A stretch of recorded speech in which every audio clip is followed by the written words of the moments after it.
Halo sahabat hijau, jumpa lagi. Salam hijau ya sahabat ya. Buat kali ini kita akan membahas bagaimana cara menanam cabai yang benar dan baik agar bisa menghasilkan buah yang maksimal. Oke, ini sebenarnya kita bikin ada permintaan dari subscriber ya. Katanya bikin dong yang simple, yang jelas ya. Oke, yang singkat. Oke, kita akan buatkan info sahabat, apalagi di saat momen sekarang ya, yaitu harga cabai cukup melonjak tinggi ya, karena diakibatkan cuaca ya, yaitu di saat momen-momen musim penghujan. Oke sahabat, kali ini ada 3 cara yaitu menanam cabai yang benar adalah, yaitu maaf sebelumnya ini versinya hijau garden ya. Oke, yang pertama kita harus menyiapkan media yang baik, itu yang pertama. Yang kedua bibit, kemudian yang ketiga itu perawatan. Oke, untuk yang pertama itu media, mohon ya jangan abaikan media. Media yang baik adalah media yang sudah terbebas kurang lebih 80% terindikasi jamur dan bakteri ya. Oke, jadi intinya jangan abaikan media, apalagi media bekas ya, itu harus disolarisasi atau didaur ulang ya. Jadi kalau mau lihat untuk media yang terbaik versinya hijau garden, dapat dilihat di tutorial sebelumnya, yaitu judulnya wajib tahu sebelum menanam media terbaik. Kemudian untuk solarisasi juga ada ya, cara daur ulang versinya hijau garden. Oke, itu untuk media. Jadi kita infokan yang nomor 1 itu media ya. Kemudian yang kedua yaitu bibit.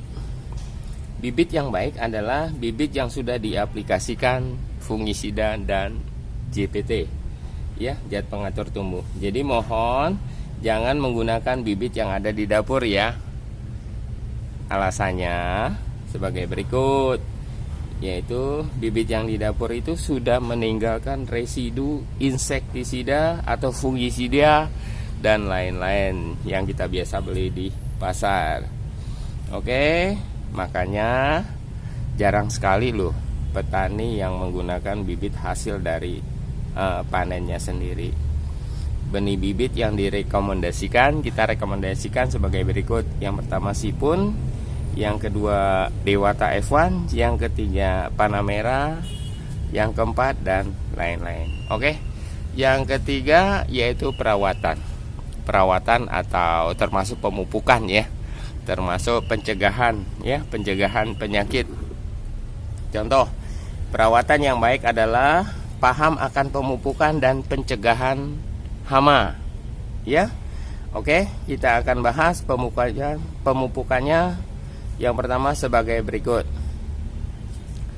Pemupukan yang pertama bisa diaplikasikan setelah usia cabai ya, setelah pindah tanam, yaitu 20 hari HST atau 3 minggu. Jadi yang kita gunakan yang pertama, permintaan itu ya, maaf sahabat, ini hanya NPK yang pertama ya. Ini dikocor, kemudian dilarutkan dengan air. Perbandingannya 1 sendok di plus 5 liter air. Oke, itu yang pemupukan yang pertama. Sekarang kita masuk fase yang kedua. Fase yang kedua yaitu usia 4 minggu, yaitu antara 28 hari sampai 30 HST masih menggunakan ini juga.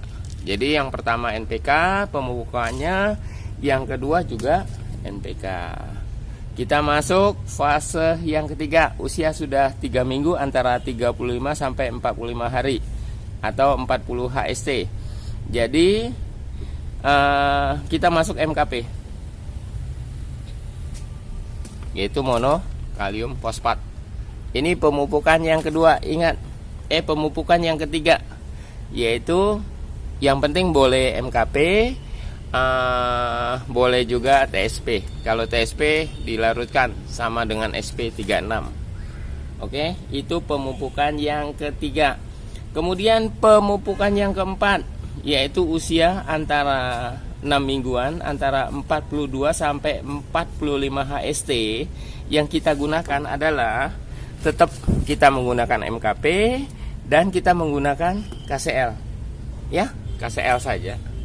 Kalau tidak ada KCL bisa KNO3 sahabat. Ya. Yang penting fosfat dan kaliumnya tinggi. Itu boleh ditambah dengan POC. Kalau mau tambah POC, ya juga bisa. Ini pemicu pembungahan. Oke. Ini yang pemupukan yang keempat. Kita masuk yaitu pemupukan yang kelima, usia 49 sampai 53 HST, yaitu sekitar usia 7 mingguan. 7 mingguan, pupuk yang kita aplikasikan apa? Yaitu MKP dan KCL. Kalau tidak ada penggantinya boleh TSP, SP36, KNO3 atau KCL. Jadi gini, yang penting intinya fosfat dan kalium yang tinggi. Oke, itu pemupukan yang kelima.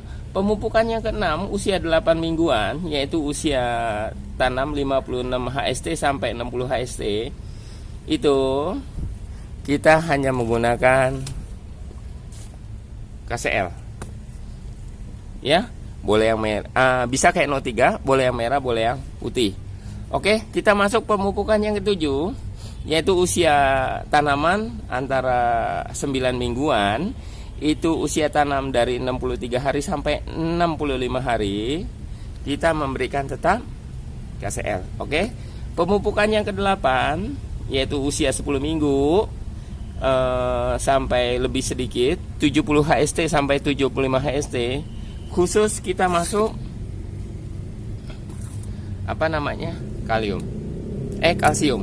Ingat, saya infokan kalsium ya. Kemudian kita masuk pemupukan ke-8 kalsium. Pemupukan ke-9 itu juga kalsium. Pemupukan 10 stop, sudah panen ya. Dan perlu diketahui sekali lagi, setiap pemupukan ingat 1 sendok plus 5 liter air itu bisa disiram di medianya atau di mix ya, disiram secukupnya seperti kita nyiram biasa. Jadi kita siapkan kurang lebih 5 liter air, ini plusnya 1 sendok ya. Oke. Itu ya bisa di bank ya. Rotasi pemupukannya ingat itu 1 minggu sekali atau 10 hari sekali. Kemudian untuk info perawatan hama itu diseling ya. Jadi waktu kita pemupukan itu bisa juga setelah 3 hari baru kita aplikasikan.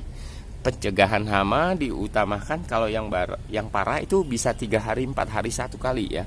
Kemudian bisa menggunakan Pernap atau pestisida nabati. Bisa di konten kita juga ada. Yang kimia juga ada seperti Demolis, Agrimek dan lain-lain. Buat jamurnya itu diseling ya. Jadi kalau untuk fungisida beda, untuk insektisida juga beda. Untuk jamurnya bisa menggunakan Antrakol, Ditan, Simar, Startop dan lain-lain. Oke sahabat, demikianlah info dari kita Hijau Garden. Bila ada ucapan yang kurang berkenan atau yang salah ya, mohon dimaafkan dan diabaikan. Bila mana tutorial ini bermanfaat, sekiranya dapat di like, di subscribe dan tekan tombol loncengnya. Oke, terima kasih banyak ya telah mengikuti konten kita. Kemudian satu lagi, untuk tutorial berikutnya kita akan infokan bagaimana cara merawat cabai walaupun diserang hama. Ini termasuk diserang hama. Contoh, ini daunnya kecil-kecil. Ini terserang oleh hama sebenarnya. Tuh lihat. Tapi bisa membawa buah, mempertahankan buah dari serangan virus Gemini, OPT ya, organisme pengganggu tanaman. Oke sahabat, demikianlah info dari kita. Sekali lagi terima kasih banyak. Salam hijau.